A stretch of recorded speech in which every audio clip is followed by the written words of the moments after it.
नमस्कार। सफलता एक ऐसा शब्द है जिसके पीछे हम सब भागते हैं, है ना? और जब हम किसी को कामयाब होते देखते हैं तो मन में आता है कि काश हमें भी उनका सीक्रेट पता चल जाए, उनका रास्ता पता चल जाए।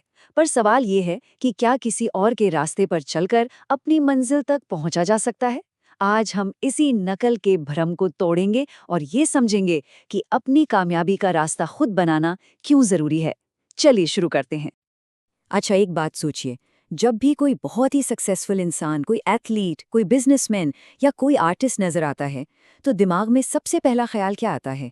शायद यही कि इन्होंने ऐसा क्या किया जो हम भी कर सकें। अक्सर पहला रिएक्शन यही होता है ना, कि बस जो जो इन्होंने किया है वही सब हम भी कर लें तो हम भी वहीं पहुंच जाएंगे। सुनने में ये बड़ा आसान और सीधा सा लगता है, पर क्या ये सच में इतना सिंपल है? और यहीं पर हम सबसे बड़ी गलती कर बैठते हैं।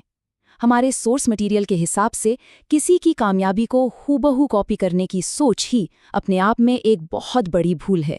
ये सोच हमें अपने असली रास्ते से भटका देती है।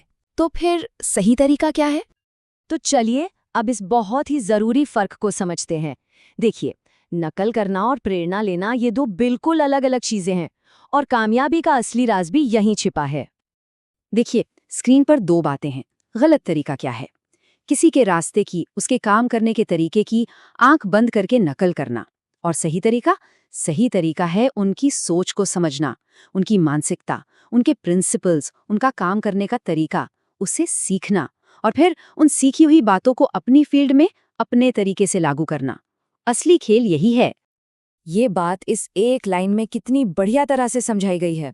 अच्छी बातें हर किसी से सीखनी चाहिए, लेकिन किसी की परछाई नहीं बनना है। असल मकसद है अपनी एक अलग पहचान, अपना एक अलग ब्रांड बनाना। तो ठीक है, ये तो समझ आ गया कि अपना ब्रांड बनाना है, पर ये अपना ब्रांड होता क्या है और ये हमारी कामयाबी की नींव कैसे बनता है? चलिए इस पर बात करते हैं। हमारा सोर्स भी यही कहता है। देखिए, कामयाबी किसी और की पहचान उधार लेकर नहीं मिलती, वो अपनी पहचान बनाने से मिलती है। जब कोई अपने पैशन को ही अपनी पहचान बना लेता है, तब जाकर उसका अपना रास्ता बनना शुरू होता है। तो आपका ब्रांड क्या है? नहीं, ये कोई लोगो या टैगलाइन नहीं है, ये आप खुद हैं। आपका पैशन, आपकी फील्ड और आपके काम करने का जो आपका अपना तरीका है, इन सबका जो यूनिक कॉम्बिनेशन है ना, वही आपका असली ब्रांड है। और इसे बनाने के कुछ बहुत ही सिंपल स्टेप्स हैं।